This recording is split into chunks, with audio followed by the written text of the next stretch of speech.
मैंने किस तरह से कम पढ़ाई करके भी 10 स्टैंडर्ड से 12 स्टैंडर्ड तक एवरेज 80% मार्क्स लेकर आए हैं। किस तरह से मैं चीजों को याद करता था, क्या मेरी टेक्निक थी। मैं जो भी इस वीडियो में बताने वाला हूं वो सब मेरा पर्सनल एक्सपीरियंस है, कहीं से भी उठाई गई बातें नहीं हैं। कुछ लोग मानते हैं कि कुछ स्टूडेंट होते ही इतने टैलेंटेड हैं कि जो कुछ भी वे एक बार पढ़ते हैं वो उन्हें याद हो जाता है। वह एक तरह से स्पेशल होते हैं, सबसे अलग होते हैं या फिर गॉड गिफ्टेड होते हैं। लेकिन ये सच नहीं है। ऐसे स्टूडेंट कोई काम अलग नहीं करते, बल्कि हर काम को एक अलग तरीके से करते हैं। वीडियो में दो में मेन बातें जिनकी हेल्प से मैंने ये सब याद रखा, प्लस एक मिस्टेक जो आपको किसी भी हालत में नहीं करनी है। इन्हीं के बारे में हम बात करेंगे। और जो मैं बताने वाला हूं, इन्हें यदि आप प्रैक्टिस और कंसिस्टेंसी के साथ फॉलो करते हो तो डेफिनेटली इंटेलिजेंट बनोगे। देखो, मैं आपको कोई ट्रिक नहीं बताऊंगा, बल्कि चीजों को प्रैक्टिकली तरीके से और स्टेप बाय स्टेप बताने वाला हूं। तो आप बिल्कुल ही वीडियो को स्किप ना करें ताकि कोई भी इंपॉर्टेंट चीज मिस ना हो जाए। पहले बात करते हैं उस एक मिस्टेक के बारे में जो अधिकतर लोग करते हैं। मान लो आपको किसी ने मोबाइल नंबर दिए और आपने थोड़ी देर के लिए याद कर लिए और किसी को बता दिए या कहीं लिख दिए, तो आपको उस टाइम लगा होगा कि वाह क्या याददाश्त है मेरी। लेकिन एक दो दिन बाद क्या वो नंबर आपको याद थे? शायद ही याद हो। लेकिन फिर भी यही गलती है अधिकतर स्टूडेंट करते हैं। पढ़ाई के वक्त मैं भी करता था। बाय द वे, ये गलती है खुद को मूर्ख बनाना। स्टूडेंट क्या करते हैं कि पहले वह देख देख कर पढ़ते हैं, फिर नोटबुक बंद करके बिना देखे पढ़ते हैं, बार बार उसे वापस बोलते हैं। इस तरह करते रहते हैं। लेकिन इसे याद करना नहीं बल्कि रट्टा मारना कहते हैं। ऐसा करने से उसे वक्त आपको लगता है कि मुझे याद हो गया है, बट उस वक्त वह इंफॉर्मेशन शॉर्ट टर्म में हमारी मेमोरी में स्टोर होती है, जो कि कुछ टाइम बाद हम भूलना शुरू हो जाते हैं। तो आप यह गलती बिल्कुल भी ना करें।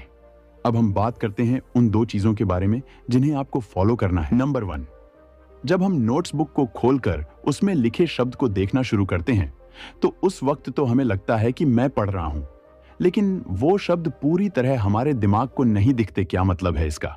यानी उन शब्दों को उस वक्त सिर्फ आप देखते हो, आपकी आंखें देखती हैं, आपका दिमाग नहीं देख पाता। वो इंफॉर्मेशन हमारी मेमोरी में सिर्फ थोड़े टाइम तक ही बनी रहती है। मतलब आप उसे कभी भी भूल सकते हो सकता है आप उसे 1-2 घंटे के अंदर ही भूल जाओ या फिर 1-2 दिन के अंदर। तो ऐसा क्या करें जो इंफॉर्मेशन हमने पढ़ी है वो ज्यादा देर तक टिकी रहे? तो उसके लिए आपको एक स्टेप आगे चलना होगा। आप सबसे पहले पूरे ध्यान से किसी टॉपिक या पैराग्राफ को पढ़ें। उस समय आपको इस बात का स्ट्रेस नहीं लेना है कि कुछ याद है कि नहीं। आधा घंटा, 1 घंटा या फिर जितनी देर तक आपकी कैपेसिटी उतनी देर तक पढ़ लें। अब आपने जो पढ़ा है उसे दोबारा पढ़ते हुए साथ में कठिन और इंपॉर्टेंट चीजों को साथ में लिखते हुए चलें। शार्ट नोट्स बनाते रहें। देखो, उसमें टाइम थोड़ा सा एक्स्ट्रा लगता है, लेकिन बाद में ये चीजें बहुत ज्यादा फायदा देंगी आपको। कैसे, वो मैं बताता हूं आपको आगे। जब आप इस तरह से पढ़ेंगे तो चीजें आपके दिमाग में बैठना शुरू हो जाएंगी। फिर ब्रेक लेकर फिर से पढ़ने बैठ जाएं और इसी तरह से पढ़ते रहें। फिर लास्ट में आपने जो लिख याद किए थे या जो शार्ट नोट्स बने थे उसे फटाफट से रिवाइज कर लें। और इसके बाद यदि आप एक और चीज कर लेते हो तो आपने जो भी चीजें पढ़ी थी उसके अंदर से कोई भी चीज आए एग्जाम में उसे आप आसानी से कर दोगे।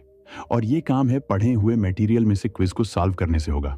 इसमें आपको मजा तो आएगा ही, साथ में बहुत ज्यादा टाइम तक याद रहेगी ये चीजें। आपने जो भी टॉपिक या लेसन पढ़ा उससे रिलेटेड क्विज आपको इंटरनेट पर आसानी से मिल जाएंगे। इंटरनेट भरा पड़ा है ऐसी वीडियो और इंफॉर्मेशन से। अब आप कहेंगे कि ऐसे तो टाइम लग जाता है। देखो, पढ़ाई में शॉर्टकट ज्यादा दिन तक नहीं चलता। जितना शॉर्ट से आप चीजों को करते हो उतनी ही जल्दी वो आपके दिमाग से दूर भी हो जाती है। इसलिए पढ़ाई में आप जितना ज्यादा टाइम दोगे, अगली बार उससे भी ज्यादा टाइम देना पड़ेगा और चीजें और भी ज्यादा लॉन्ग टर्म के लिए याद रहना शुरू हो जाएंगी। पर्सनल एक्सपीरियंस से बता रहा हूं मैं। यदि आप ये चीजें कंसिस्टेंसी के साथ करते हो तो आपको जिस चैप्टर या लेसन को 1 घंटा लगता था पढ़ने में, एक टाइम के बाद आप उसे 10-15 मिनट में निपटा दोगे। दूसरी चीज है लिमिटेड स्टडी प्लस कंसिस्टेंसी। मान लो आप जोश में आकर लगातार 4 से 5 घंटे जिम कर लेते हो, तो क्या अगले दिन आपका मन करेगा 1 घंटा भी करने को? बहुत मुश्किल हो जाएगा। वो कुछ लोग बोलत है ना कि ज्यादा नंबर लाने हैं तो ज्यादा पढ़ो, 10-10 घंटे पढ़ के फाड़ कर रख दो। ये बात तो सिर्फ सुनने में अच्छी लगती है। आपको स्मार्ट स्टडी करनी है।